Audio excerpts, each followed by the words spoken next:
Hola amigos del canal, hoy tenemos dos invitados muy especiales. Tenemos a Emilio Costa de Venezuela Provincial, que así se llama su canal. ¿Qué tal estás, Emilio? ¿Qué estás? Hola Ángel, bueno, encantado de estar en tu canal de YouTube, Hijos Biónicos. Y sí, Bónicos, para mí, bónicos, Bonicos, bónicos, perdón. bónicos, porque Eh, biónico es otra cosa. sí, sí. Y bueno, para mí es todo un placer, ¿no? Muchas Compartir gracias. contigo y con mi contertulio Antonio Moreno Ruiz, ¿no? Y luego tenemos a Antonio Moreno Ruiz, que tiene un canal con su propio nombre también en YouTube, muy interesante, ¿no? Que también le sigo. ¿Qué tal, Antonio? Pues muy bien, encantado de estar aquí con ustedes. Mm. Que coincidimos aquí en Perú, ¿no? Pues tú viviste muchos años, en Lima vivías tú, ¿no? Sí, señor, yo viví en Lima desde el 2011 al 2017. Sí, yo vivo en Trujillo. Llevo ya Ajá, 11 años aquí. al 11 norte. años. Sí, al norte. ¿Estás La acostumbrado eterna ya, primavera. estás acostumbrado ya al picante? No, no, no. Bueno, lo tolero más, pero no es sano, la verdad. O sea, es una... Eso es...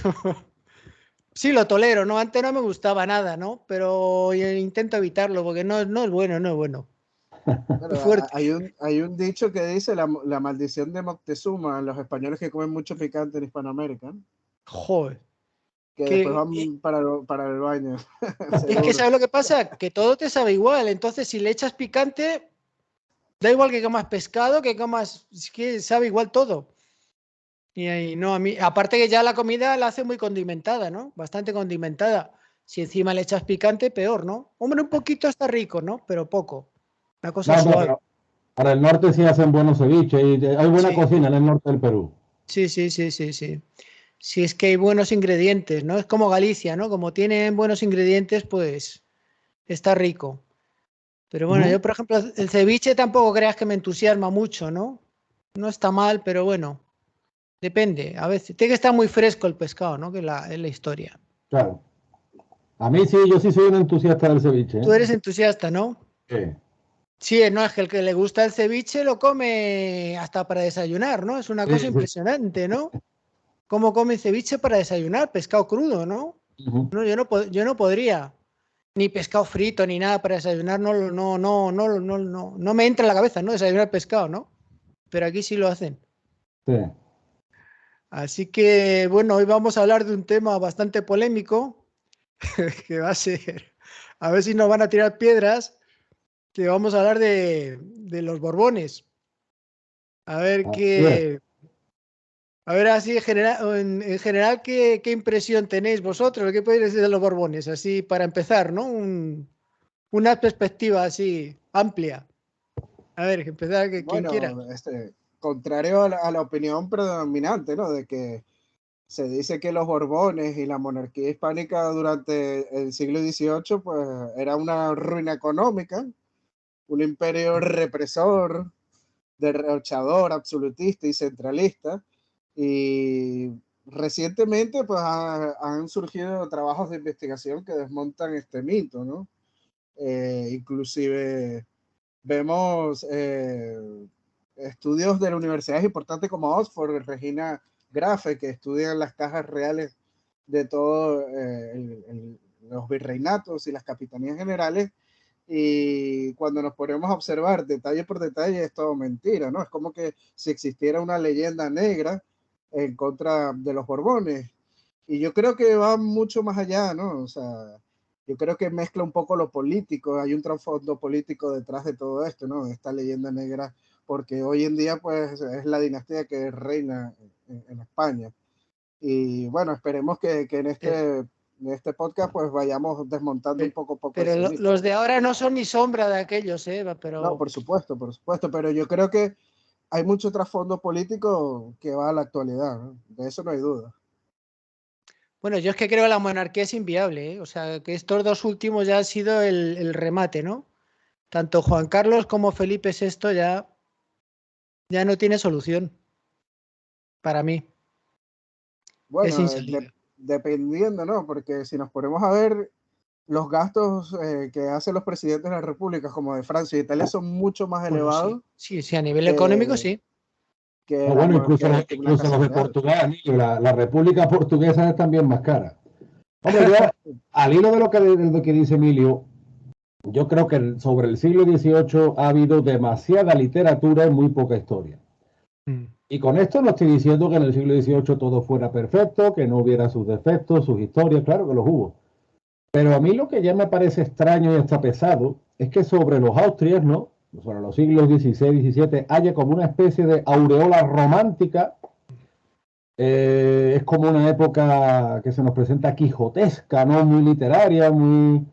Incluso fíjate entre muchos que se dicen hispanistas, porque claro, finalmente para la leyenda negra, pues cada cosa tiene su punto. Pero para muchos que se dicen hispanistas es como si los españoles fuéramos unos Quijotes románticos durante los Austrias y llega el siglo XVIII y de repente pues nos convertimos en unos malvados déspotas, impíos, centralistas, acaparadores, y eso además justifica pues las gloriosas y la epopeya de las independencias, porque claro, porque los Borbones estropearon toda la hispanidad y en fin, eso me parece que hay un discurso, yo te diría, entre comillas, literario, y que como dice Emilio, están saliendo ahora muy buenos autores sobre la época de Felipe V, de Carlos III y un largo etcétera, ¿no? Para que veamos dónde llega este plano literario. Un episodio muy conocido de la época borbónica, concretamente de Carlos III, es la expulsión de los jesuitas, con todas las aristas que tiene. Pues bien, los Austrias en el mismo siglo también expulsaron a los jesuitas. Sin embargo, no está en la cabeza de nadie eso. Se dice además que los Borbones en el siglo XVIII son los que inventan el despotismo. Mire usted, el despotismo en el siglo XVIII estaba desde el Marqués de Pombal en Portugal hasta Pedro el Grande en Rusia. No lo inventan ni lo traen los Borbones. Pero es más, en España, cuando hablamos de los Austrias, y otra vez muchos que se dicen hispanistas con buena intención, pero jamás mencionan la guerra de los comuneros y la guerra de las Germanías. La guerra de los comuneros en Castilla, la guerra de las Germanías en Aragón. No se menciona que en Villalar, cuando las tropas imperiales derrotan a los comuneros, los pretorianos que entran triunfantes son los vizcaínos, a los que los Austrias premian con muchas prebendas y los Borbones le dan todavía más prebendas a los vizcaínos, a los vascongados en general. O, por ejemplo, que Carlos I, en un acto de casi de desesperación, valga la exageración mía, le entrega a Venezuela a los banqueros alemanes. Aquello es un fracaso, y te lo digo porque muchas veces se dice, ojalá nos hubieran conquistado los alemanes, los ingleses. Los alemanes tuvieron 14 o 15 años en Venezuela, fue un desastre absoluto, e imploraron la vuelta de los españoles. O sea, entonces por eso te digo, Ángel, y lo hablo muchas veces con Emilio, yo creo que sobre el siglo XVIII, con sus luces y con sus sombras, lo que hay es demasiados tópicos, y sobre los siglos anteriores lo que hay es demasiado romanticismo. Es lo, así abuela pluma lo que se me viene siempre a la cabeza. Pero mira, ¿no creéis? Roca Barea dice que los Borbones lo que hicieron fue borrar la historia de España por tapar a la dinastía de los Austrias, ¿no? ¿No creéis que ese fue el pecado, uno de los pecados importantes de los Borbones? Porque sí es cierto que historia de España hay muy poca del siglo XVIII, ¿no? O sea, hay una caída brutal de, vamos, yo lo opino por encima, ¿no? De las letras y de la historia, ¿no? Del 17 al 18, ¿no? ¿Qué opináis? Bueno, yo te adelanto, Ángel, y perdona, Emilio, que el Archivo de Indias, que es el mayor monumento documental que hay en el mundo, es de la época de Carlos III y precisamente se recopila y se ordena para luchar contra la leyenda negra. Sí es verdad que en época borbónica entra una especie como de afrancesamiento cultural por toda Europa. En Rusia también estaba, no era solo de los Borbones en España. Pero, por ejemplo, el tema de borrar la historia de España, la mancha que carga la historia de España no viene en la época borbónica, viene en la época de los Austrias.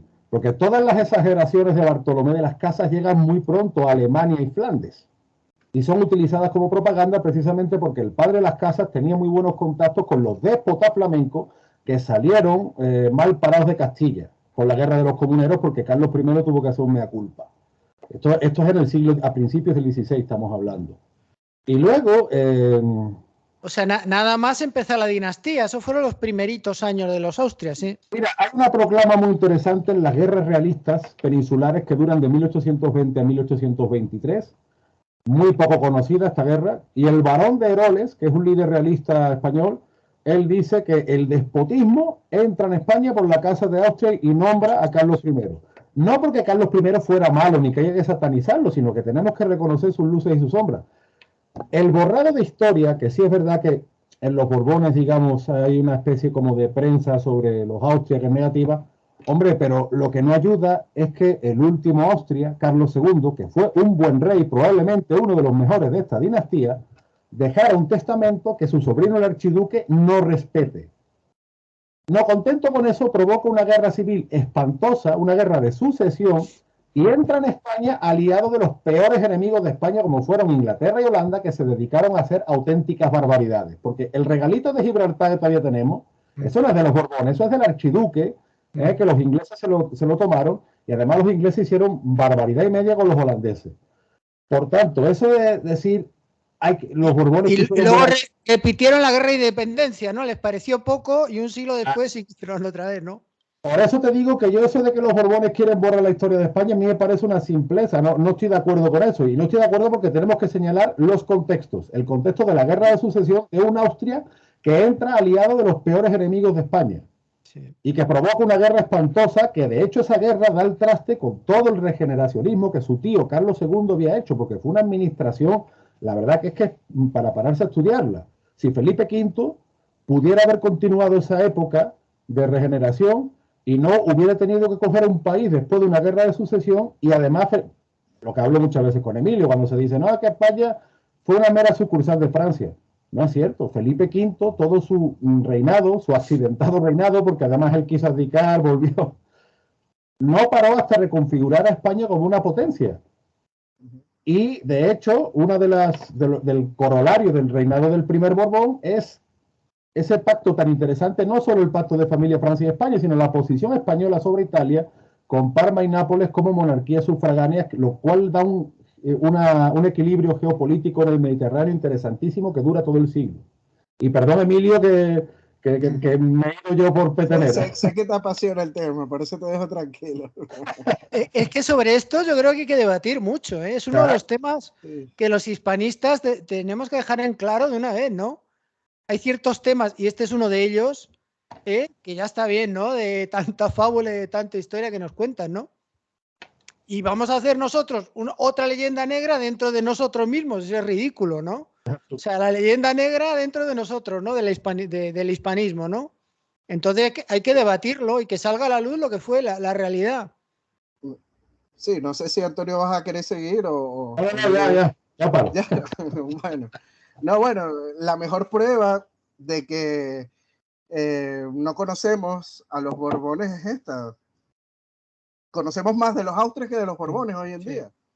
O sea, lo que dice María Elvira Roca Barea no tiene sentido, porque como los Borbones han querido ocultar la historia de los Austrias y hoy en día conocemos muchísimo más de los Austrias que de los Borbones. Tú acabas de decir que en cuanto a las letras, las ciencias, las artes, etcétera. No, yo digo las letras, ¿no? El siglo de oro, sí. O sea, yo no, a nivel de literatura, yo creo mucho peor el siglo XVIII que el XVII, ¿no? Y el XVI. Bueno, que no tiene por qué ver con la dinastía, sí. ¿No? No es que le eche la culpa a la dinastía tampoco, ¿no? No, hay ensayos y historias críticas en el siglo XVIII de Feijó, de Mayán, de Benito Jerónimo también. En cuanto a las ciencias, yo creo que es la mejor época de todas. Sí. Vemos a científicos como Jorge Juan, como Antonio de Ulúa. Se hace la academia... Que eran prácticamente imberbes, porque tenían 20 y tantos años, ¿no? Esta gente, ¿no? Sí, y también se hace la Real Academia de Ciencias, se hace también el Museo del Prado, como una Real Academia de las Artes, vemos a Goya, o sea, la época de la Ilustración es muy, muy rica. Y en un podcast que yo hice con Antonio, que hablábamos del siglo de oro, yo decía que el siglo de oro tenía que extenderse también al siglo XVIII, porque es que vemos muchas luces y muchos autores que son importantes en esta época, ¿no? El Don Juan más importante lo vemos en el siglo XIX, a principios del siglo XIX, que lo escribe Zamora, ¿no? y Don Juan y el Quijote son los dos personajes más importantes de la literatura española, ¿no?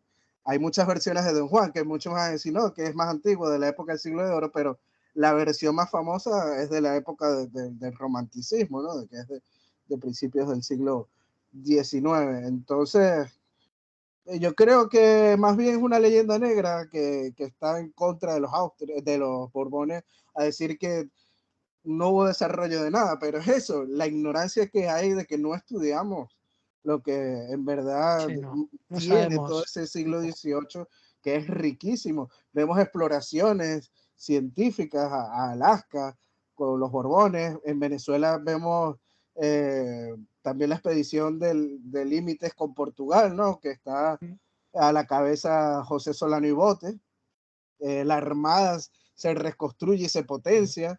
Queda sin duda alguna porque lo que no dicen es que no había armada a principios del siglo XVIII. Eso no lo dicen nunca. Por ejemplo. Y eso es fundamental, vamos, saberlo. Sí, yo creo la edad dorada para mí de la Armada Española, sin duda alguna, en cuanto a adelantos científicos, es en la época de los Borbones, el siglo XVIII, y España mantiene un imperio de ultramar junto a sus posesiones en América gracias a esta armada, ¿no? Claro. La gran primera globalización, el mayor cenit de intercambio comercial lo vemos en el siglo XVIII, que salían desde Asia, en las Filipinas, pasando por América hasta el puerto de Cádiz, y después con el aumento del libre comercio gracias a Carlos III, lo vemos multiplicado y a todos los puertos de la península, ¿no? Desde Cantabria, las Vascongadas, Galicia,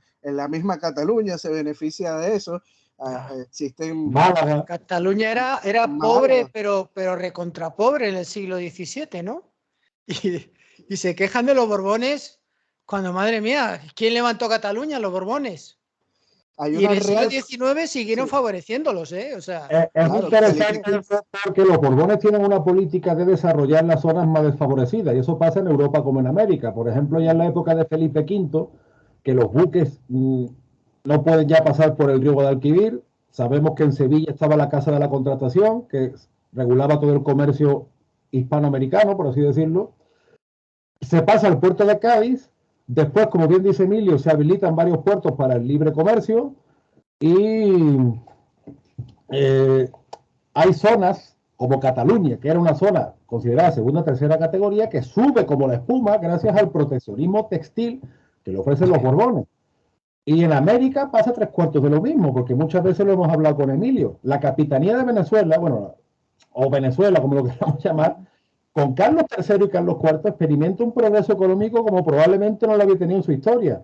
Zonas de Chile que estaban muy alejadas, pues gracias a la artesanía, la orfebrería o la política borbónica que ya habían iniciado los Austrias, porque no hay por qué tener una ruptura entre los Austrias y los Borbones. Eso te iba a preguntar antes, eso iba a decir antes, que no hay fragmentación, es una unidad la monarquía hispánica, ¿no? No tiene por qué. No tiene sentido. ¿Tú sabes qué desmonta ese mito? Los dibujos que hacen en Perú de la continuación de los incas con la monarquía hispánica, y representan a los reyes de la casa de Habsburgo y a los Borbones también, o sea, y eso lo mandan a hacer los mismos reyes borbónicos, o sea, es como que la continuación. En ningún momento están tapando a la casa de Habsburgo, están representados en esas obras artísticas que junto a los incas, ¿no? O sea, es como que la representación de la monarquía hispánica como continuación de la monarquía inca o de los reyes incas, ¿no? Y lo que te decía antes de la política de los parlamentos, de la Araucanía, ¿no? Eso fue muy floreciente en la época borbónica, y ya se había iniciado en la época de los Austrias con la pacificación de zonas del actual Chile, y supuso también un progreso económico y una estabilidad política para lo que fue la capitanía de Chile.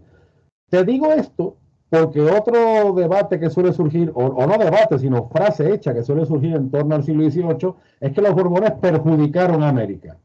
Oiga, en Europa la gente también se pagaba impuestos, la gente también lo pasaba mal. Zonas como mi tierra, como la Andalucía Atlántica, especialmente Sevilla, que tuvieron una primacía impresionante, pues se repliegan un poco, pero como dice Emilio, Sevilla se repliega, pero sin embargo los Borbones procuran su industrialización, porque en Sevilla tenemos fábrica de armas y la Real Fábrica de Tabacos. Como bien dice Daniel Gómez Aragonés, tenemos la instalación de una armería en Toledo fantástica. Tenemos los primeros pinitos de la siderurgia en Málaga.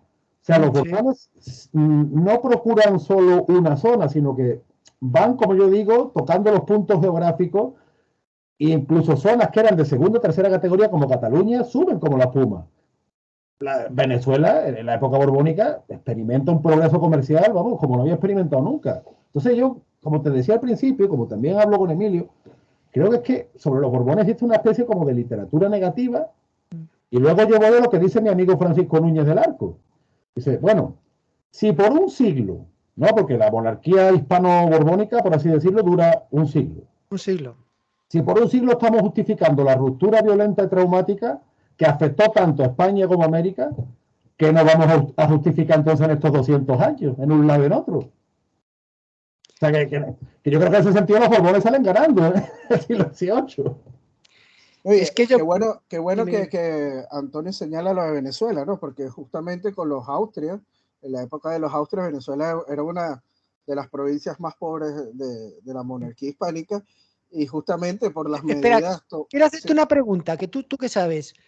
O sea, ¿Venezuela habían colonizado solo la costa o habían entrado mucho dentro de ese territorio? No, bueno, Con los Austrias, digo. con los Austrias nada más se coloniza, por llamar de alguna manera, no en la forma de política, sino de poblacional. Sí, Es sí, más que todo las zonas costeras y de los llanos. claro. Las primeras ciudades que se fundan al interior de Venezuela, o sea, lo que sería la región de Guayana, que es donde están las zonas selváticas, y se hacen es con los Borbones. Angostura se funda es con los Borbones. Sí es verdad que con los Austrias en el siglo XVI se explora la zona de la Guayana, ¿no? Diego de Ordaz es el primero de explorar toda esta zona. Se funda Santo Tomé de la Guayana, pero después es abandonada. O sea, no hay un establecimiento digamos, etéreo en el tiempo, sino que con los Borbones cuando se empiezan a establecer ciudades que van en el tiempo desarrollándose, y hasta hoy en día Angostura, que fue fundada en el siglo XVIII, hoy en día existe, que es la mal llamada ciudad Bolívar, ¿no? Es la capital del estado Bolívar. Que eso está en el centro de Venezuela, por ahí, ¿no? Angostura, ¿o no? ¿Me equivoco? No, está a las orillas del río Orinoco, en el sur. Pero digamos que el sur de Venezuela ahí creo, del ahí creo Orinoco que los desterraban a la gente también, ¿no? Angostura, me suena a mí, ¿no? Sí, en Angostura a mucha gente los desterraban porque quedaban muy lejos, ¿no? Muy lejos. De la costa, que era el sitio donde la población se establecía más que todo, ¿no? Entonces, los Borbones, con el plan de límites con Portugal que yo señalé antes, que estaba José Solano y Bote y financiada por la compañía guipuzcoana, que es fundada gracias a Felipe V, que ahorita hablaré de eso. Sí. Empiezan a fundar una serie de poblaciones al sur de Venezuela, esta Ciudad Real, todo lo que es la Guayana, toda esa zona estaba despoblada, y a partir del siglo XVIII es que se empiezan a establecer ciudades y pueblos en toda esa zona por la amenaza portuguesa que ya venía expandiéndose en el Amazonas, ¿no? Para frenar un poco esas incursiones. Pero vamos a hablar un poco, ¿no? De lo que fue el desarrollo de Venezuela, porque con los Austrias era, como dije, una provincia muy pobre, y los Borbones quisieron desarrollar a Venezuela, y la primera medida tomada por Felipe V en 1728 es crear la compañía guipuzcoana, y se multiplicaron las exportaciones con un volumen de 150.000 toneladas. Madre mía. Esto influyó en el desarrollo económico, cultural y social de Venezuela. ¿Por qué? Porque la compañía guipuzcoana tenía que invertir parte del dinero en mejora de infraestructuras y en otros tipos de ámbitos, ¿no? Y bueno, dejó Venezuela de ser un territorio deficitario que en la época de los Austrias dependía de los situados de Nueva España para sufragar los costos de infraestructura y de burocracia. O sea, en Venezuela no había dinero para mantener la burocracia en la época de los Austrias. Gracias a las reformas que hizo Felipe V, pues ya empieza a ser autosustentable la Capitanía General de Venezuela. Te puedo hablar de la actividad agropecuaria, también se multiplicó. Humboldt cita que sobre los valles de Aragua, lo siguiente: San Mateo, Turmero y Maracay son pueblos encantadores, y en lo que manifiesta la mayor comodidad, crece uno transportado a la porción más industriosa de Cataluña. O sea, Humboldt está comparando a los valles de Aragua con Cataluña, que ya a finales del siglo XVIII y principios del siglo XIX ya es una de las zonas más industrializadas, ¿no?, de España. Y bueno, como bien dije, eso trajo una serie de infraestructuras. Venezuela es el país hispanoamericano con mayor número de fortalezas, tiene alrededor de una treintena. Tiene una red de acueducto como el de Tiquire Flores, el Puerto Cabello, Guanare, Mérida, etc. Tiene vías de comunicación como los caminos reales de Caracas, de Barcelona, de Valencia, los puentes Carlos III, Naco, el Morillo también, canalizaciones de ríos como el Neverí, Tuy, Castán. Todo esto se da es en la época borbónica. En la época de los Austrias no se hizo nada de esto. Y en materia de salud se fundaron 29 hospitales, o sea, más que la Capitanía General de Guatemala o en Chile. Es el segundo país de América después de Puerto Rico en recibir a la Real Expedición Filantrópica de la Vacuna, que eso es con Carlos IV. En educación se fundaron centenares de escuelas, se crean 2 universidades, la Real y Pontificia Universidad de Caracas en 1722 con Felipe V y la de Mérida en 1810 con Fernando VII. Y como dije, se financian las expediciones científicas como la de Solano y Bote, la de Humboldt también es financiada por Carlos IV. Inclusive el tercer globo aerostático que se elevó en América fue elevado en Caracas en 1785, justamente bajo el reinado de los Borbones. En Caracas también se crearon instituciones como la Real Audiencia, la Intendencia, el Real Consulado o la Casa de la Moneda, y todo esto es con los Borbones, y dan fe de la importancia que ya tenía Venezuela antes de la independencia. O sea, gracias a los Borbones es que Venezuela se desarrolla como un territorio rico, ¿no? Muy impresionante, estás empapado de la historia de Venezuela. Pero es mi especialidad, ¿no? Pero ¿no crees tú, bueno, yo no sé si es un tema polémico, pero ¿no crees tú que la pinza que realmente por lo que se independizó Hispanoamérica, bueno, se separó, ¿no? Se seccionó, ¿no? Fue por una pinza que vino por un lado de Argentina, o sea, del Río de la Plata, y por otro lado de Venezuela, y confluyó en Perú? ¿No crees tú que esa riqueza fue lo que formó, digamos, la burguesía esta, ¿cómo se dice? Contrabandista, ¿no? Porque al final eran contrabandistas, ¿no? Bueno, es que el contrabando en 1788 bajó muchísimo porque se abrieron los puertos, Bueno, sí, gracias a pero Carlos III. Se de todas dice que formas, sí, que tanto el Río de la Plata como Venezuela, al ser territorios periféricos, tenían más contacto con las potencias enemigas de España. Por ejemplo, Venezuela está al frente de las Antillas. Tiene las Antillas inglesas, tiene a las Antillas francesas muy cerca. El Río de la Plata tiene a Brasil cerquísimo, tiene mucho contacto con Brasil. claro. También los puertos de Buenos Aires reciben mucho comercio con los británicos. Y entonces yo creo que más bien fue una contaminación por parte de las potencias enemigas de España a estas élites. Y las élites pues cayeron mansamente porque son élites que querían más poder, ¿no?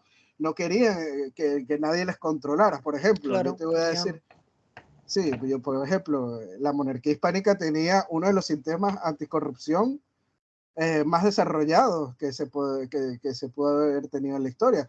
Habían visitadores, habían juicios de residencia para los gobernadores, virreyes, etcétera, cuando terminaban su mandato.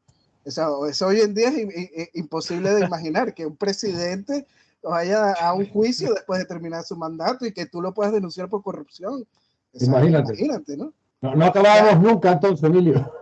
Sí, y podían durar años los juicios incluso, ¿no? O sea, claro, no era un trámite, porque ahí te podía acusar cualquiera. Claro, cualquier persona. Ojalá hubiera ahora eso. Sí, sería muy rico, ¿no? Verlo, un juicio.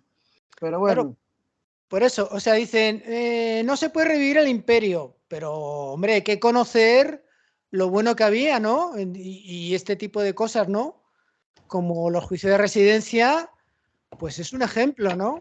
No, eso está claro, la historia no tiene más vuelta de hoja ni queremos una máquina del tiempo, pero si no conocemos bien nuestra historia, eso nos va a condicionar el presente y el futuro, y de hecho a todos los pueblos hispanos nos lo está condicionando el no tener un conocimiento y una valoración adecuadas de nuestra historia.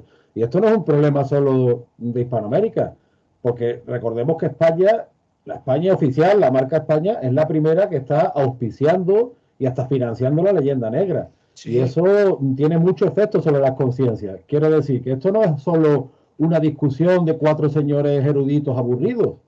La leyenda negra y el desconocimiento de nuestra historia es un arma política moderna. Lo hablo también muchas veces con Emilio.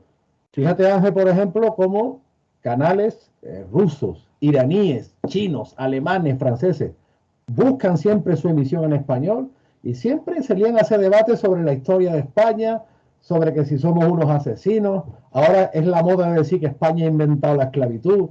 Pues eso tiene sus efectos. Eso tiene sus efectos inmediatos en el presente. Sí. Y el tener a esas conciencias, digamos, o sea, la poca autoestima que tenemos tanto españoles como hispanoamericanos tiene mucho que ver aquí. Sí. Y como te digo, lo que es la manipulación. La expulsión de los jesuitas, pensamos en los Borbones, pero no en los Austrias. ¿Por qué? Son muy románticos los tercios de Flandes. Oye, que yo los admiro, ¿eh? Oye, no quiero... Pero ojo, que la gente no vaya a confundir que es que nos cargan los Austrias y los odiamos. No. También, ojo. Pero ojo que en el siglo XVIII, gracias a evitarnos las cargas europeas que tenían los Austrias, pues pudimos desarrollar una armada más acorde con nuestros intereses, por ejemplo. Y eso no está en las cabezas de la gente. Es como lo que hablamos, por ejemplo, de María Elvira Roca Barea, que no estamos satanizando a doña María Elvira, que su libro es muy válido. No. Su libro es súper válido y recomendable, pero sí creo... y ha abierto un camino, vamos, no, una avenida, vamos. Pero yo creo, al igual que Emilio... no tiene la verdad 100% tampoco, ¿no? Claro, pero yo creo que al igual que Emilio, que con los Borbones de España es una mera sucursal de Francia. No es así. Entonces hay muchos huecos que se nos están colando y que eso, por desgracia, tiene sus efectos también en el presente y los puede tener hacia el futuro. Sabes que es muy curioso eso que dices, ¿no? De que se suele tachar a los Borbones como que su política fue España fue una sucursal de Francia, pero es que no se dice lo mismo de los Austrias, de que fue una sucursal del Imperio Germano Románico o de Flandes. Es que nos metieron en unos problemas impresionantes, vamos. Yo no sé cómo salió viva España de eso, porque es que era pelear contra todo el mundo y era imposible. Porque somos más fuertes de lo que parece, Ángel. Muchas veces en el presente yo digo, mira, con lo que se está haciendo en España, esto era para que estuviéramos ya desaparecidos, sin embargo seguimos vivos y coleando. Es que somos más fuertes de lo que pensamos. Pues sí, desde luego, porque, vamos, ¿qué nación? O sea, contra todos, contra Francia, contra Inglaterra, contra los alemanes, contra los turcos, contra los berberiscos, contra el Papa, es que es impresionante, ¿no? Y todo viene de la famosa herencia de Carlos, ¿no? Que yo, Carlos, no es mucho santo de mi devoción tampoco, ¿eh? No creas. La herencia de los Habsburgo fue horrible.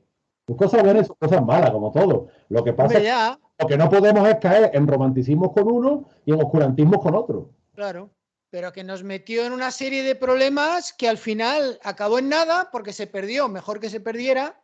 Porque lo único interesante era el reino de Nápoles y Sicilia para mí. Y el resto, oye, pues allá ellos, ¿no? Que era legal lo que hacía, sí, porque él era el soberano, ¿no? Sí, ilegal era, pero era imposible, no se podía. Claro. Yo creo que se tenía que haber centrado más, primero, bueno, esto se sale del tema, ¿no? Pero es que me interesa mucho. Primero, una Francia católica. O sea, haber apoyado de verdad al bando católico en la guerra de religión en Francia, ¿no? A muerte. Y luego haber apoyado a los católicos ingleses que se resistieron muchísimo, ¿eh? Y les reprimieron, pero brutalmente a los católicos ingleses. Y si no se podía, por lo menos una Irlanda católica independiente, ¿no? Y eso hubiera sido infinitamente mejor que meternos en todos los líos de la guerra de religión y en todos los problemas de los austrias, ¿no? Lo que pasa es que, bueno, Flandes económicamente generaba demasiados ingresos. Pero generaba, pero al final no generaba nada, porque costaba tanto la guerra que... No, al final, más bien hizo que se perdiera muchísimo más dinero, Claro, porque todas claro. las quiebras que trajo... Pretender enviar tropas desde Italia por tierra a Flandes en el siglo XVI y XVII, madre mía. Eso tenía que ser, pero vamos, una fortuna lo que tenía que costar. Mandar. Y las quiebras que tuvo la monarquía hispánica fueron justamente con los Habsburgos, fueron 7. Con Felipe II, con Felipe III, con Felipe IV y con Carlos II, que ya Carlos II consiguió reequilibrar el sistema financiero, ¿no? Sí, saneó. Es que fíjate lo que es la cosa, por ejemplo, como esa suerte de romanticismo ostracista nos vende muchas veces como que Carlos II ya es la decadencia, cuando precisamente Carlos II probablemente es de los mejores reyes que tiene esta dinastía. Es que el romanticismo ostracista no tiene lógica. Es que ya te digo, no tiene una lógica histórica desarrollada. Pero no era el sistema el que funcionaba, porque realmente Carlos II, el hombre estaba, no creo que... Estaba bastante mal, ¿no? Estaba sí, mal de salud, pero fue un rey era el sistema el que funcionaba, me parece a mí. Más que el monarca, ¿no? Supo buscarse muy buenos asesores y supo además dar en muchas buenas teclas. O sea, Carlos II es muy interesante porque precisamente después de la guerra de 1640, que fue espantosa, supo crear un camino para la regeneración y en buena medida lo consiguió. Lo que estropea es la guerra de sucesión que empieza su sobrino, el archiduque. Es que volvemos a lo mismo. La empieza otro Austria. Y bueno, entonces, ¿creéis que era legítimo el testamento de Carlos II? O sea, ¿realmente le tocaba ser rey a Felipe d'Anjou o no? Porque esa es la polémica, ¿no? Porque muchos dicen que no, el último testamento es con Yo pienso que sí. Yo pienso que tenía más derechos que el otro, ¿no? Pero esa es una polémica muy fuerte que hay también, ¿eh? De que tenía más derechos el archiduque que Felipe. Pero a falta de pruebas contundentes, Carlos II lo que nos deja es su sobrino Felipe d'Anjou. O sea, a no ser que se haga un análisis grafológico. Ya va a estar es la decisión del mismo soberano. ¿Qué? Ya va a estar complicado hacer un análisis grafológico. Bueno, sí. ¿Qué lo vamos a hacer, verdad? Pero... Realmente es... os iba a preguntar una cosa y no me acuerdo ahora. No, bueno, que lo que estaba comentando antes es que la decisión que el mismo Carlos II toma es esa. Hay que respetarle su decisión, es su deseo. Claro. Entonces no entiendo por qué, o sea, nos vamos a poner un debate de que el uno y el otro. El que manda en ese momento, el que elige, la facultad la tiene, es el mismo monarca. Y si él lo considera así, y además, o sea, tiene los... O sea, si tú lo pones a analizar, tiene los mismos derechos que el Carlos, Felipe d'Anjou, de ser rey. Y algo muy curioso, que Felipe pudo haber sido rey de Francia y al final él decidió eso quería hablar, de España. Oye, ¿no creéis vosotros que el problema de España, o sea, esto empieza de antes, ¿no? Pues fíjate, si hablas mal de los Austrias y de Carlos y de Isabel la Católica, ya es que te tiran al río. Pero ¿no creéis que Isabel la Católica se plegó a los intereses de Aragón y se enfrentó a Francia, que ha sido enfrentarse a Francia a la ruina de España? O sea, no se vio nada más que con Napoleón, que realmente lo que hundió a España fue la invasión napoleónica, ¿no? O sea, mientras España ha sido aliada de Francia, no se ha ido muy bien, porque además es lógico, ¿no? Porque realmente la potencia, por lo menos demográfica, bueno, económica también, ¿no? De Europa era Francia, ¿no? Y España, pues, lo que es inaudito es lo que hizo con tan poca población, ¿no? Porque es que realmente no se entiende cómo podía hacer lo que hizo siendo tan poca gente, ¿no? Y un país que tampoco era muy rico porque hay mucha montaña y la tierra tampoco es rica, el clima es frío. Y entonces Francia le supera en eso, ¿no? ¿Qué opináis de esto? Hombre, a toro pasado es lo que decía, por ejemplo, el historiador portugués Oliveira Martins, que es uno de mis historiadores predilectos.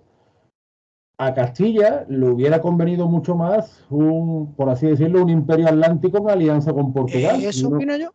Es que si Castilla era atlántica. Castilla era atlántica y Isabel la volvió mediterránea también, ¿no? Y Castilla era una potencia, ¿no? Era una potencia naval, ¿no? Vamos, llegó a atacar Londres incluso, ¿no? Porque Castilla apoyaba a Francia en la guerra de los 100 años, ¿no? Y desde las atarazanas de Sevilla sale ese ataque de Londres, pero es lo que te digo, Ángel, esto ya es un poco historia ficción, estamos hablando de todo lo pasado, pero si uno se pone, yo creo que es interesante porque son cosas que podían haber ocurrido, ¿no? Sí, no, yo te digo. La guerra la puede haber perdido Isabel la Católica, la guerra civil. Oliveira Martins, por ejemplo, lo supo ver así. Oliveira Martins, que yo creo que es uno de los historiadores más perspicaces que hemos tenido en la península, a nivel peninsular, él lo ve así. Lo que pasa es que, claro, pero él ve muy claro que los intereses de Castilla y Portugal probablemente hubieran confluido más que tirarse por el Mediterráneo. Claro. Hombre, lo que pasa es que entonces no sabían... Los portugueses, pero pónganse en el lugar de los portugueses recelaban mucho de Castilla. También. Siempre tenían miedo, no querían esa unión, porque iban a pensar que iban a ser sometidos. O sea, es un tema muy polémico, de verdad, y que puede dar a muchas interpretaciones. Pero al final Portugal era débil y se alió con quien no se tenía que aliar, ¿no? Con Inglaterra, que siempre le traiciona. Por ejemplo, un ejemplo, que lo vi hace un tiempo, yo no lo sabía, ¿no?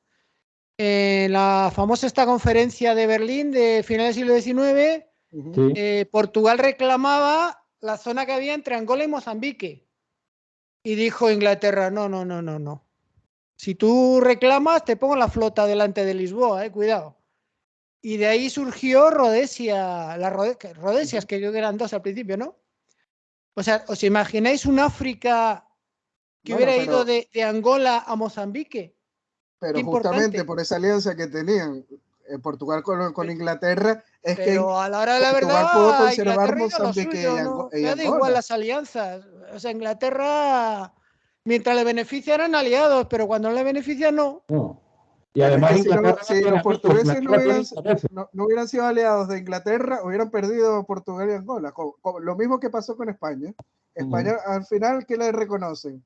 Un trocito ahí de Guinea Ecuatorial y la parte... Bueno, pero es que España en África no tenía presencia, ¿no? Pero claro, Portugal sí, ¿no? Imagínate. No, es que por derechos, desde Nigeria hasta el sur de Guinea Ecuatorial, que creo que es Gabón, todo eso pertenecía por derecho a España.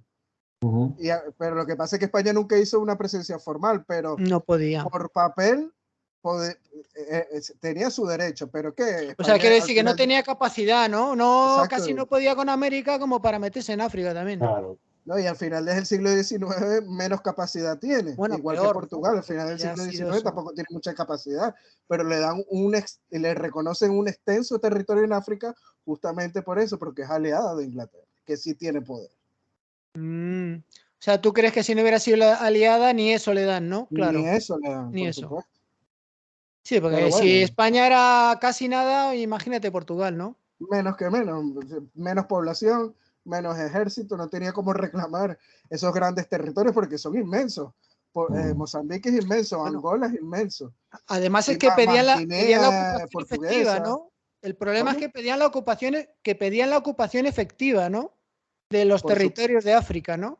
Por supuesto, pero que tampoco es que era muy efectiva por parte de Portugal, porque no eran sino unas factorías que tenía ahí. Podía llegar una flota francesa o una flota alemana, que al final del siglo XIX eran mucho más potentes, y sacar a los portugueses de ahí sin ningún problema. Pobres portugueses. Pero yo creo que les hubiera ido mejor unidos, ¿eh? O sea, yo realmente... No, yo opino lo mismo que tú, pero... Yo estoy al 100% por la unidad con Portugal.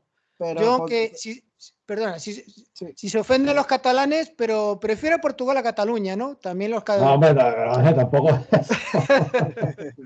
Ya, la estamos liando ya Yo demasiado. soy muy radical. Me van a odiar. Bueno, ya me han dicho, ya me han hecho algún comentario sobre esto bastante feo los catalanes, ¿no? Bueno, tienes razón, ¿no? Pues no se puede elegir, ¿no? No puedes elegir entre tu padre y tu madre, ¿no? Es cierto. Ah, bueno, yo lo que creo, mira, casi todos los grandes pensadores que hemos tenido en los siglos XIX y XX, todos confluyen en la misma línea, incluso desde distintas perspectivas ideológicas, que es el acercamiento a Portugal y a Hispanoamérica, y en eso tenemos que estar. Pero nunca podremos, si no conocemos bien nuestra historia, si andamos cojeando sobre nuestra historia, nuestra cultura, nuestros pensadores, y esto que estamos hablando del siglo XVIII parece una nimiedad, pero no lo es, porque aquí salen muchos temas que nos rompen y nos dividen. Es que el siglo XVIII es más base que el de los Austrias, ¿no? O sea, Hombre, realmente la base nuestra es el siglo XVIII, ¿no? Y sobre todo, y el principio ya del XIX, ¿no? Porque la catástrofe la hicieron los Borbones, ¿no? Al final. bueno, más bien se la hacen, pero sí, sí es verdad que... Es Napoleón el que hace la No, catástrofe. Nadie les obligó a nada. pero sí es verdad que la actitud, desde luego, de Carlos IV y Fernando VII fue muy indigna, ¿no? Eso sí, Pero y la de fíjate, Carlos IV, Carlos IV que hubiera sido el gran rey, porque el reinado de Carlos IV, fíjate al punto que Alcalá Galiano, cuando escribe sus memorias de un anciano, y era un liberal revolucionario, y él llega a hablar de los felices tiempos de Carlos IV. claro, claro. Pero la actitud indigna que tuvo al final con Napoleón, pues eso mancha su reinado, y no digamos ya Fernando VII, ¿no? Pero Claro, fíjate que Carlos IV Ángel en 1808 pudo ser el rey que cambió la historia, porque Carlos IV en ese año estaba dispuesto a hacer la reforma política que ya había planeado el conde de Aranda en su tiempo, de llevar príncipes españoles a los virreinatos con equipos de gobierno ya criollos propios, mientras que Santo Domingo, Cuba y Puerto Rico pertenecían a la España europea, y crear un gran circuito militar, diplomático y económico hispanoamericano que nos hubiera convertido en una Commonwealth, valga el anglicismo, una mancomunidad. Pero, ¿sabes qué? En Pero, historia. Dime. no, eso, pero que en 1808 entra Napoleón y, en fin, pues, que No, eso no eso fue la disculpa, desgracia. Napoleón fue el acabose. que eso no disculpa la actitud indigna que tuvieron uno y otro con Napoleón, ¿eh? Yo solo quiero situar el contexto. Pero bueno, quien le cedió la corona fue Carlos IV, ¿eh? Sí, También es verdad, sí. ¿eh? Quien le dio La la corona a indignidad. Napoleón fue Carlos IV, no su hijo, ¿eh? Claro, pero el hijo diciéndole, cantándole las glorias a Napoleón, pidiéndole una esposa de su familia, o sea, Ya ves. además le propusieron no sé cuántas veces la evasión, ¿no? Y dijo, yo evadirme, no, yo aquí estoy viviendo. Bueno, el palacio ese de Valencia, ¿cómo se llama? Es impresionante, ¿no? Donde vivía el tipo, pero es que ¿no? Napoleón los tenía en su mano. Si quería eliminarlos y asesinarlos, lo pudiera Bueno, eso haber sí, hecho. pero, O sea, oye, si eres yo rey, siempre digo, yo yo no siempre creo que digo, Felipe II hubiera hecho eso, ¿eh? Pero ni de lejos, va.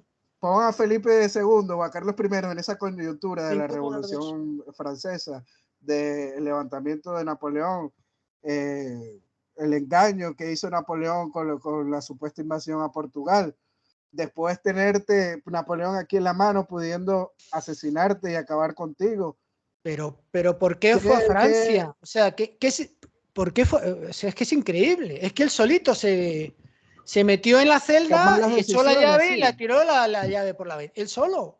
No le Sí, es verdad, la Revolución Francesa. Sí, es verdad, Ángel, que Carlos IV tuvo el proyecto de huir a México, pero el motín de Aranjuez lo impidió. Sí, es verdad que por lo menos Carlos IV le dio las orejas al lobo y quiso ser como la familia real portuguesa que llegó hasta Río de Janeiro, y se pensó en llevar la corte española a la Ciudad de México. Lamentablemente hubiera sido la solución eso. Seguramente. Pero, amigo, porque claro, debían haber asumido que la parte importante era América y la parte más importante de América era México, ¿no? Sí. Luego la corte debía estar en Ciudad de México. Es lo que decían los ingleses. A España hay que vencerla en América y no en Europa. Eso lo decían los ingleses. Es que... Y así fue. Claro. Sin América, España es un país más importante, pero es un país más, ¿no? Pero es que como yo venía diciendo antes, o sea, la Revolución Francesa hace que se trastoque todo el panorama político. Y les entra mucho miedo, España, ¿a qué bando va a apoyar España en la Revolución Francesa? Claro. Napoleón es el que venía a poner orden, aliarse con Napoleón fue la corona en Francia, o sea. Aliarse con Napoleón fue nefasto también, ¿eh? Me parece nefasto, a mí. pero en el momento, pues era el que se pensaba que iba a poner orden, iba a restablecer la monarquía. ¿Quién iba a decir que le iban a vencer, no? Exacto. O sea, por eso es que te digo, o sea, ponga quien pongas en una época muy difícil de gestionar políticamente. Pero Ponga a es que Felipe II o a Carlos nos III tocaron dos también. reyes muy malos, precisamente cuando tenía que haber estado lo mejor de lo mejor, estuvo lo peor Bueno, de lo peor. Carlos IV tuvo una primera etapa de reinado muy buena. Sí, es que, claro, eso también duele porque dicen, no, es que, pero sí, la etapa más próspera fue lo que tú dices, el final del siglo XVIII. Demográficamente, en economía, en todo, en expansión, en territorio, en todo. Entonces, Pero ¿sabes algo? La decadencia, ¿dónde está la decadencia? Yo no No, la veo. y es que el Imperio Español tenía muy pocas deudas y una situación económica muy saneada. El mismo Todo Alexander von Humboldt, sí, en todo. en todo, ¿no? Y el mismo Alexander von Humboldt sostiene sobre la deuda estatal en su ensayo político sobre el reino de la Nueva España que a principios del siglo XIX España debía 120 millones de pesos. Francia antes de la revolución debía 1.100 millones de pesos y después de la revolución en 1796 debía 8.681 millones de pesos y el Reino Unido debía 2.821 millones de pesos. O sea, económicamente es superior Carlos IV, ¿no? Lo de la deuda, endeudar a los estados para manejarlos ya viene de antiguo, ¿no? No es de ahora. Sí. Eso es más viejo que la anda para adelante, Ángel.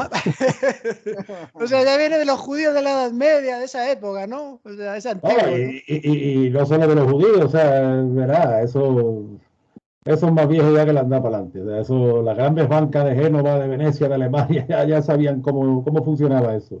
Es que, vamos, yo creo que la Revolución Francesa realmente ocurrió por la deuda, o sea, la situación catastrófica que estaba Francia económica, ¿no? Por las guerras, ¿no? O sea, lo que no entienden es como en América. Yo creo que en América había bastante corrupción, ¿no? Entonces, a nivel de impuestos, ¿no? O sea, no se pagaba nada con los Austrias. Y llegaron los Borbones y dijeron, bueno, por lo menos que paguen, ¿no? Entonces, claro, tenía muchas guerras, era muy caro y pues pusieron orden porque si no, ¿cómo se hubieran enfrentado a Inglaterra? Hubiera sido imposible, ¿no? Y eso bueno, allí a las élites americanas no les gustó nada, ¿eh? Bueno, yo te digo algo, según el mismo estudio de Humboldt que te cité antes, él señala que los habitantes de la América Española pagaban 1/3 menos de impuestos que los de la península. Claro, sí. Fíjate. No, es que siempre te dirán que las reformas borbónicas fue que les cayó un yugo encima, un peso que los arruinó, ¿no? Siempre dicen eso. No, Los pero es que hispanófobos, siempre. si citamos al trabajo que dije anteriormente de las profesoras Regina Grafe y Alejandra Irigoyen, ¿no? de la Universidad de Cambridge. El estudio se llama The Political Economy of the Spanish Imperial Rule Revisit, se llama así. Y bueno, que está basado en la documentación fiscal de las cajas reales. Y ellas citan que más bien hubo un resurgimiento de la mano de Felipe V y las sucesivas reformas que se hicieron. Claro. Y ellas citan que la recaudación fiscal en las provincias de ultramar aumentó de 10 millones de pesos a 80 millones de pesos para final del siglo XVIII. Entonces sostienen que trajo una expansión económica y la monarquía hispánica alcanzó un equilibrio financiero en todos los aspectos, sobre todo en América, donde se aplicaba un flujo económico en forma de créditos al comercio. Esto estamos hablando de actividades privadas por medio también de los situados que hablamos anteriormente. Que explica lo que son los situados porque la gente no sabe. Bueno, los situados son las que cuando las provincias fiscalmente más ricas ayudan a las provincias más necesitadas, ¿no? O fiscalmente menos recaudadoras. Y como bueno, Cuba y demás, ¿no? Como Cuba, sí, por exacto, ejemplo. Puerto Rico, Honduras, etcétera. Las más amenazadas y las que menos riqueza tenían, pues México era quien más, bueno, Nueva España, ¿no? Y Perú también, por supuesto. Perú también, claro. Pero México sí era como el que llevaba más el peso de estos situados, ¿no? Y ellas recalcan que hubo una total descentralización económica y administrativa, contrario a lo que se suele decir de que los Borbones más bien centralizaron. Pero ¿sabes qué, Ángel? Lo más resaltante del estudio es que durante el siglo XVIII, que es el más próspero en América, de eso no hay ninguna duda, se quedó el 96% de la riqueza producida. Eso sí, hay un 4% que va hacia España y fue la mayor cantidad ingresada de la historia, pero no se sacan los recursos americanos hacia la metrópoli, como se suele decir en el otro lado del charco en América. Es que América no fue un negocio para España. Es que están equivocados. O sea, ¿se creen que todo lo que se hizo en América era gratis o qué? O sea, No, o que la gente en Europa no pagaba impuestos, no trabajaba. Claro, también, ¿no?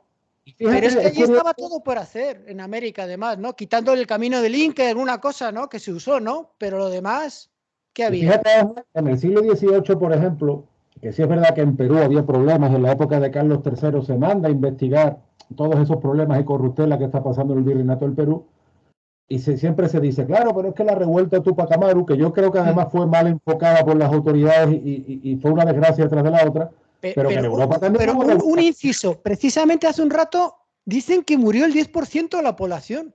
Sí. 100.000. ¿Es cierto eso? Hombre, puede ser, verá, yo no... Pero eso es una brutalidad. O sea, en la guerra civil murieron 300.000 en España. Pero Ángel, con 30 y tantos millones. Pero escúchame, es que ten en cuenta que aquello tuvo tintes de guerra civil, porque de hecho quienes llevan la carga contra Tupac Amaru y demás son principalmente los puneños. Claro, sí. Y los puneños son premiados por Carlos III por su lealtad. Entonces, al tener esos tintes de guerra civil, al tener esos tintes de enfrentamientos que venían locales de hacía mucho tiempo, pues probablemente, yo no he hecho un estudio pormenorizado, yo no me atrevo a afirmar eso, pero sí es verdad que fue... Yo lo he leído hace un rato, he estado mirando una cosa y me ha parecido muchísimo. Yo lo pongo en duda, porque yo no creo que haya esa cantidad... A mí me parece brutal, ¿no? Un 10% es lo pongo en duda, no sé. Es muchísimo. Sí, pero a lo que voy es que en Europa también hubo revueltas sociales. Es que muchas veces se dice con la cantinela de que los Borbones perjudican exclusivamente a América, ¿no? Que en Europa también hubo un motín de esquilache y hubo épocas que hubo descontento y hubo épocas que, sobre todo en Madrid, porque a lo mejor los reyes tenían ministros franceses o italianos. O sea, eso también lo pasó con los Austrias, ojo. Claro. O sea, por eso te digo que es muy importante analizar los contextos y contarlo todo y no la parte de los intereses y no dejar hueco. Entonces, en Perú, y yo creo que ahí se falló, pero todo el afán de Carlos III precisamente fue investigar las corruptelas y administrar justicia allí, y se fue. Sí, es cierto que se fue de las manos, yo no lo justifico, pero que los Borbones no tuvieron como objetivo perjudicar a América. No. Y claro, es como decir, perjudicamos a América para beneficio de los europeos. Oye, que aquí en Europa la gente pagaba impuestos, trabajaba, y hubo su revuelta, ¿verdad? Pero si subió la población y creció la economía, ¿dónde está el perjuicio? Es que yo es que no lo entiendo. ¿Tú qué dices? Si tú pagas impuestos, una economía sana se supone que recauda más el Estado, ¿no? O sea, por eso. Se supone, ¿no? Y yo que también he vivido allí. Tú sabes que en Perú Garibaldi es una leyenda idolatrada. Bueno, pues tú preguntas en Nápoles, primero por Garibaldi y después por los Borbones. A ver cuál es la opinión de los napolitanos. ¿Verdad? ¿Sabes? Es que eso, Garibaldi es así tipo Che Guevara, ¿no? O sea, aventurero, gente... Pirata, traficante de esclavos, asesino. O sea, peor que Che Guevara todavía. Claro. Peor. ¿Sabes en dónde se suele ver esa diferencia, no? En la numismática. Tú ves la numismática de los Austrias y está la moneda macuquina, que es una moneda artesanal que se descuida la forma y se le puede cercenar y se le puede violar, ¿no? Y creo que cuando llegaban a Europa las volvían a fundir, ¿no? ¿Te suena eso? Sí, no se respetaba la ley, era una moneda muy fácil de violar, ¿no? De que tú pudieras estafar a la gente. Cuando llegan a los Borbones,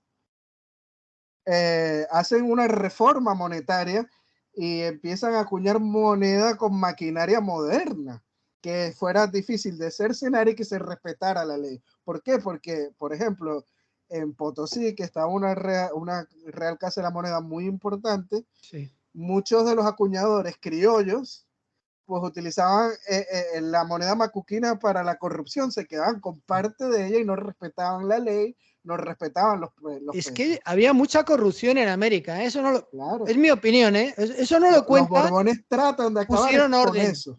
Claro. Y enviaron funcionarios de España, uno, porque estaban más cualificados, pienso yo. Y segundo, era más difícil que se corrompieran, ¿no? No, No, pero pero, también eso es otro pero mito. también tuvieron ministros criollos, Ángel, los Reyes. Bueno, sí, Tuvieron, también, no. o sea, También. que- Pero bueno, sí hubo como más un número mayor de peninsulares, ¿no? No tanto como lo ponen, ¿no? Pero es que en los Pero, Austrias había muchos menos criollos en la administración. claro. Con los Claro. Borbones es que hay muchísimos más criollos en representación. Es más, el mismo José de Galvez, que es el tío de Bernardo de Galvez, fue ministro del Consejo de Indias, él le escribe al rey su preocupación de que hubieran tantos criollos dentro de la burocracia hispánica, ¿no? Porque los criollos suelen ver como un poco más hacia sus intereses. Si José de Galvez está preocupado por eso, es porque hay muchos criollos dentro de la administración hispánica. Es más, hasta el mismo mayordomo de la Casa Real era un payanés colombiano. Mayo se llamaba. Y en la regencia española, cuando las Cortes de Cádiz, el presidente de la regencia española fue Joaquín Mosquera y Figueroa, otro payanés, otro neogranadino. Y así podemos seguir hablando. El ministro plenipotenciario Fernando VII era el peruano duque de San Carlos, su confesor era el peruano Blas de Ostolaza. Te digo, sí es verdad que los Borbones implementan una política de funcionarios europeos, pero hay que contar lo otro también. Y hay que contar la presencia criolla de poder en Europa. O sea, que es lo que hablamos al principio, Ángel. Tenemos que contarlo todo y no solo lo que nos interesa y dejar los huecos ahí. Y eso es lo que pasa con el siglo XVIII. Es que esto es un debate para hacer este programa 100 por lo menos, ¿no? Y no entramos. Y no entramos, ¿eh? Nos quedamos... No es que es tan desconocido que la gente... Es que son 4 tópicos lo que tiene en general, ¿no? Oye, ¿y sabes qué es lo triste? Que los que se interesan por estos temas son más bien historiadores extranjeros, como los que nombré ahora, las profesoras Regina Grafe o Christopher Storr, que hizo hace poco con Despertaferro un libro muy bueno que se llama Resurgir Español con Felipe V. O sea, más bien son los extranjeros los que tienen que venir a estudiar esta época borbónica. O sea, es que los historiadores españoles realmente, no sé, es que no, yo no sé a qué se dedican, ¿no? Porque mira, al final, Rocco Agarea no es historiadora. Insua tampoco. Iván Vélez tampoco. Y claro, hay que tocar las teclas porque a mí la erudición me sobra. O sea, sí, puede ser muy interesante en Barquisimeto, que no sé qué hacía el corregidor, pero bueno, eso le puede interesar al que vive allí, ¿no? Pero yo creo que estos temas que tratamos son mucho más interesantes, ¿no? A un nivel más amplio, ¿no? Sí, pues hay que ir a los temas de fondo, No puedes ir de lo concretito, porque los historiadores son mucho de historia, de una historia de lo que pasaba en su pueblo, de lo que pasaba no sé dónde. Porque claro, como eso no lo ha tocado nadie, pues ya lo toca él, ¿no? No, y el problema muchas veces es que los historiadores para vivir nos tenemos que dedicar a otras cosas. Entonces. Bueno, yo no me refiero a. Cuando hablo de historiador me refiero a los que están metidos en el. Ya, ¿entiendes, no? En el sistema, ¿no? No el que haya estudiado historia. Repartiendo el bacalao, ¿no? Claro. Se nota mucho el que está metido en una universidad, el que si es de una historia de estas de alguna fundación, que le ves que tantea a ver lo que dice, porque hay ciertas cosas que no se pueden decir. Eso se nota mucho. Entonces la gente independiente es la que realmente te va a decir la verdad. Yo siempre pongo de ejemplo el que ha hecho la mejor historia, creo yo, de la guerra civil es Boyoten, creo que se llama, ¿no? Que era periodista, ¿no? Que es al final el que hizo una historia realmente creíble, porque lo demás era mucha ideología, mucha propaganda. Y el hombre este creo que era periodista, ¿no? No era historiador. Sí, muchas veces pasa. La gente independiente es la que realmente tiene que poner sobre la mesa estos temas que estamos hablando, ¿no? Que son tan importantes, ¿no? Los impuestos, una serie de cosas. Y bueno, yo lo digo porque yo es que ya estoy muy harto de batallitas, que si atacaban por allí, que si el barquito tenía, en vez de 25 cañones, tenía 30 cañones. O sea, ya está bien, ¿no? Pues eso está bien para adolescentes, pero hombre, nosotros ya creo que otros temas.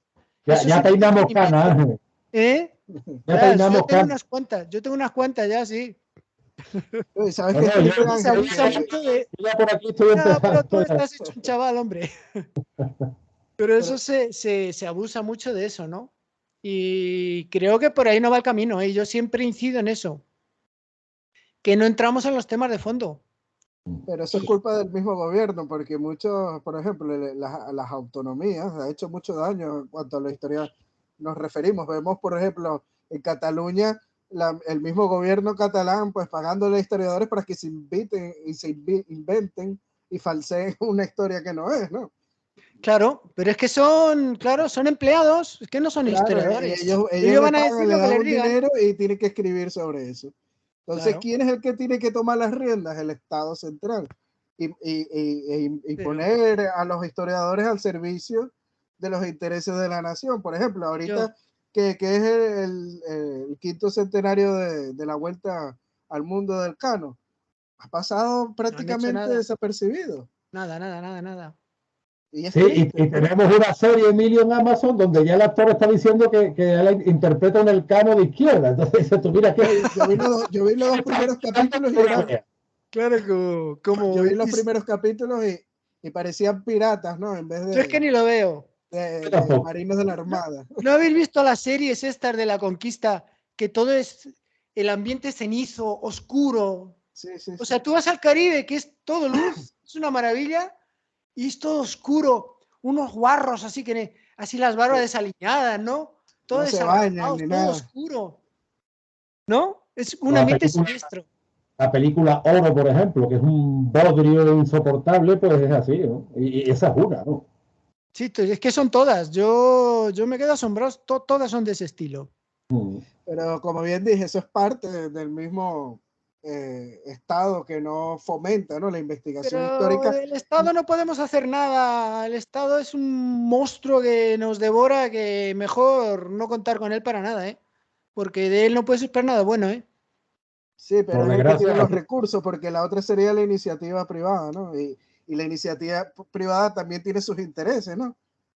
Tiene que O ser sea, a nivel nuestro, porque por ejemplo el documental este que han hecho, el de la primera globalización, hombre, que te saquen, creo que han sacado, ¿no? A este del PSOE, ¿cómo se llama? El que iba con Felipe González. Alfonso Guerra. Alfonso guerra, Guerra, guerra. hombre, que te saquen a Alfonso Guerra, o sea, no hay otro, ya está bien. Yo lo pensé nada más que lo vi. Oye, y no demonizo el documental, pero que yo lo pensé, digo, como decimos aquí en Sevilla, mi arma otro no había. Que otro no No, había pero eso como... me parece bien lo que hicieron, porque ideológicamente alguien de izquierda ve a Alfonso Guerra y a lo Sí, no mejor sé la por eso, mirará ya lo sé, ya lo sé y que la gente... entonces dirán, ve, no es un documental facha. Pero ¿por qué hay que edulcorar siempre todo? ¿Por qué hay que rebajar siempre el nivel? O sea, siempre el nivel tiene que ser por lo bajo, todo dulcecito, porque claro, el de izquierdas que no se moleste, la lesbiana que no se enfade, el otro, hombre, no, las cosas son como son. Y ahí Alfonso Guerra no pinta nada, vamos. Es que no pinta nada. Por desgracia, Además, un tipo que se ha dedicado a hundir a España. Pues Sí, dijera, claro. bueno, ha sido, mira, incluso Anguita no es que me caiga bien, pero hombre, era un tío honrado, por lo menos, ¿no? Era otro tío del sistema, porque no critico nunca el sistema jamás, ¿no? Pero por lo menos era un tío honrado, ¿no? No un ladrón. Pero Alfonso Guerra, madre mía, lo que han hecho entre González y Guerra entre los dos y mano a mano, pues con la son las chaqueta de bases de lo que pana, vino luego.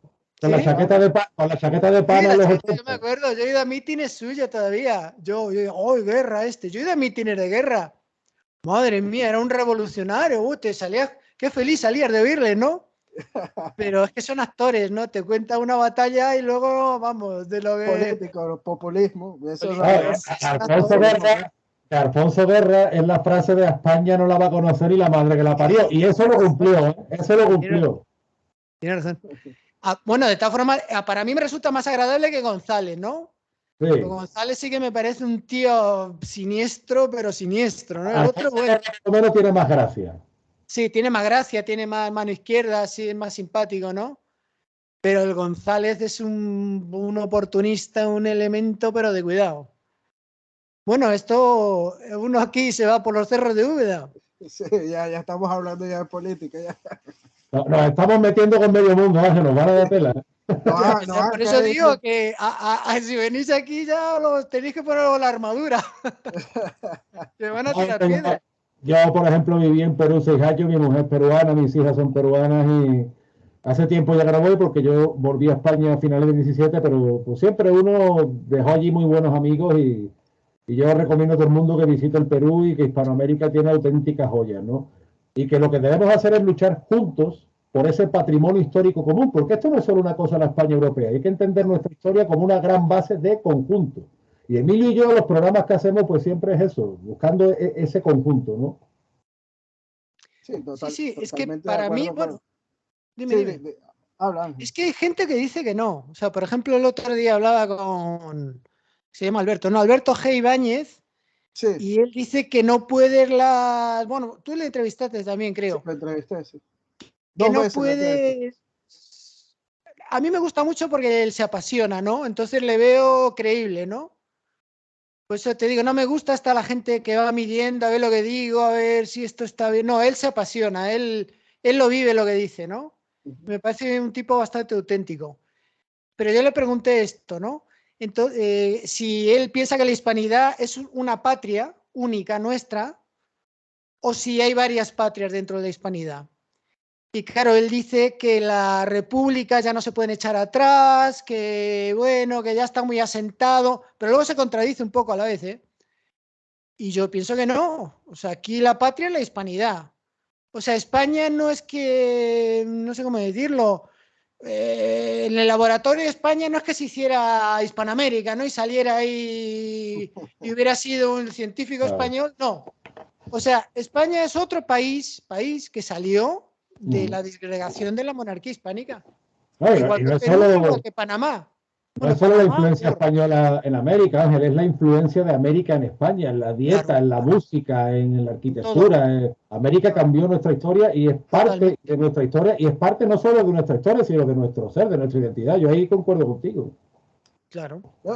Y sabes que es muy interesante que hasta en estos debates de Borbones y Austria lo vemos también de un lado y del otro del charco, ¿no? Porque Sí, sí, allí igual. en, Allí en, peor, allí no los pueden ver a los Borbones, ¿eh? no, ellos dicen, no, de que América se independizó porque los Por los Borbones eran Borbones. los seres del unos seres diabólicos, prácticamente satánicos, por no Porque decir el otro.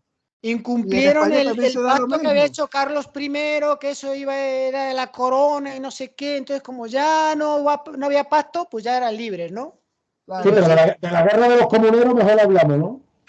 sí, claro, por supuesto, pero ¿sabes por qué ellos aceptan ni la ese conocen. discurso más? ¿Sabes por qué? ¿Por qué? Porque, claro, ellos dicen, bueno, hay que echarle la culpa a alguien. Bueno, ¿a quién se le echamos? A los Claro. Borbones. No le vamos a echar la culpa a Bolívar, porque Bolívar es nuestro libertador, es venezolano. Es Claro, propaganda pura y dura, 100% exacto. propaganda. Como cuando Propaganda decía, que también hemos asumido aquí, Ángel, que Bolívar tiene estatuas por toda España, ¿eh? sí, sí, es una Claro, vergüenza. claro. Oye, me quedé asombrado cuando presentasteis a Franco exalzando a A Bolívar, Bolívar. ¿eh? Sí, Yo no lo sabía eso, ¿eh? Me quedé de piedra. Primo de Rivera, la Segunda República, Franco y el emérito, los cuatro levantaron estatuas a Bolívar. Madre mía. no, y para el que no lo quiera creer, ahí está Ahí ese corto está claro. publicitario de la Pero época. O claro, sea, es política. O sea, si yo quiero llevarme bien con las repúblicas, pues no puedo tirar por el suelo a quien es su fundador, ¿no? exacto. Es pura política, ¿no? Pero entonces, claro, Ojo, eso se que sale ya de la historia. eso lo vemos en muchos hispanistas hoy en día a la hora de escribir. Lo Sí. vemos en Marcelo Gullo, en Santiago Armesilla, Bueno, es que en esos porque ellos, claro, ese es el discurso que le cae bien a todo el mundo, tanto de un claro. lado al otro del charco. Entonces, ¿quién es el chivo expiatorio? Los Borbones. Claro. Es que hablando del tema este, yo lo que creo es que mucha gente, por la avenida que decía antes que ha abierto Elvira Roca, pues ha dicho, oye, aquí mercado, por aquí me meto yo, ¿no? Porque claro, la hispanofobia, como está ya tan trillada, pues ya son muchos, ¿no? Pero sin embargo esto, como está creciendo, pues se meten con un hispanismo de medio pelo, ¿no? Entonces, tú no puedes andar defendiendo a San Martín y decir que eres hispanista, ¿no? Pues yo he visto vídeos de Marcelo Gullo poniendo a San Martín por las nubes. y al día siguiente te habla de la patria española y de no sé qué, y entonces el que iba a matar la patria española, entonces, ¿cómo es eso? A ver, a mí que me lo explica. Que era español, que San Martín Vamos, que se crió encima en no era ni una- hispanoamericano, que él No, estuvo allí un rato. hablaba con acento andaluz y todo, como Sí, sí. Antonio. Sí, sí. No, que al principio no se fiaban de él por el acento incluso, ¿no? Decían, no, este es godo, este cuidado con él, este viene a traicionarnos, ¿no? Sí, Entonces, totalmente. ¿cómo se come eso? O sea, ¿cómo puedes defender tú a la vez la hispanidad y a San Martín? Yo Y creo que luego, todavía falta tiempo, Ángel. Como te digo, han sido muchos años, sobre todo en el siglo XIX, tanto España como las repúblicas americanas tuvieron que crear discursos para los nuevos estados-nación, los sí, sí. llamados hechos diferenciales, y todavía hace falta mucho filtro, mucha purificación, mucho debate, y con lo que te dice, y a los temas de fondo, eso es hay que fundamental. derrumbarlo. Si la gente Sí, quiere sentir que la hispanidad es su patria, eso hay que sí. tirarlo por el suelo. De acuerdo. No podemos. Sí, bueno, nosotros Y aportamos nuestro mucha granito gente de arena. mucha gente no va a poner a parir por eso, pero es que no, yo no le veo salida. O sea, aquí las medias tintas no van a ir bien, ¿eh? No van a ir bien porque nos vamos a quedar ahí en tierra de nadie y se va a hacer ni chicha ni limonada, ¿no? Bueno, cuando Antonio y yo hacemos nuestros programas, tratamos de aportar nuestro granito de arena diciendo las cosas sean como sean. Nos hemos ganado muchos enemigos de muchas partes, pero también mucha gente que nos reconoce y nos felicita Claro, por el trabajo que hacemos. Que al final eso es lo que importa, ¿no? De que más gente claro. vaya abriendo los ojos y desenmascarar todas estas falsas mentiras. Y que están muy contaminadas por la política y la ideología, que es lo más triste de todo. Lo que nos están separando a los hispanos es esto, la política y la ideología más que todo. Claro. No, es que nosotros tenemos que ir con la verdad, o sea, nosotros no necesitamos propaganda ni inventarnos nada. La verdad, con la verdad los derrumbamos. Hombre, y luego tener lo que yo llamo contrapropaganda, tener el ojo de desmontar sus mentiras, ¿no? Porque ellos son como llevan muchos años y ya están muy elaboraditas, ¿no? Saben dónde atacar, ¿no? Entonces también saber desmontarlo, ¿no? Pero con la verdad, nosotros no tenemos por qué inventarnos nada. Sí, no, y además en Hispanoamérica te digo una cosa, en Hispanoamérica cada vez hay más gente crítica. De hecho, los Sí, grandes críticos de las independencias son historiadores hispanoamericanos. Yo no, pienso, por ejemplo, en el colombiano Pablo Victoria, colombiano también fue Luis Corsi. Yo en Perú fui muy amigo y discípulo de José Antonio Pancorbo, que en paz descanse, que tiene un libro fundamental como Los demonios del Pacífico Sur. Está Francisco Núñez, que es ecuatoriano. Estuvo José Manuel González, que en paz descanse, argentino, que escribió La cueca larga de los Pincheiras, una montonera realista a la independencia sudamericana. El problema es Zunzunegui que mexicano. Zunzunegui mexicano, que historiadores salen y sobre todo mucha gente joven crítica, harta, justamente en los bicentenarios. El problema que tenemos es que la España oficial, lejos de apoyar esto, lo que apoya es todo lo contrario. Esa es España otra. oficial, olvídate. Es que montamos un circo y nos crecen los enanos. Pero ¿qué te vas a esperar de un tipo que se va a hacer rituales satánicos ahí a la plaza de armas, al patio de armas del Palacio Real? O sea, ¿qué te vas a esperar? O sea, Pero pues yo que por le eso, salgan cuernos y humo y le salga cola o otra cosa. No es que hay que hablar de Como esa el día gente. de la bestia, ¿no? Hay que perderles el respeto totalmente, porque es que no se lo merecen. pero yo Ya por eso, estaría Ángel, bien. te digo que sin ser yo un iluso o un pesimista, o un optimista, perdón, sí dejo cierto margen porque, oye, hasta hace 10, 15 años en Perú tú no podías criticar la figura de San Martín y ahora hay muchos jóvenes peruanos que la critican abiertamente. Algo está empezando a cambiar para bien, ¿eh? Sí, O sea sí, que no. Estos años yo veo que esto ha subido muchísimo, ¿eh? Y hay que seguir, ¿eh? pues Tenemos hay que que seguir Claro, hay que porque seguir. estos 2 o 3 años ha sido brutal. Bueno, pues estamos en 1 minuto y 20. Digo 1 minuto, 1 hora y 20. Yo creo que ya está bien, ¿no? sí, sí, Porque si sí. no la gente se aburre. Sí, la Y gente no después no hemos lo ve tocado tanto. nada prácticamente, lo hemos cogido por los pelos. Sí, sí.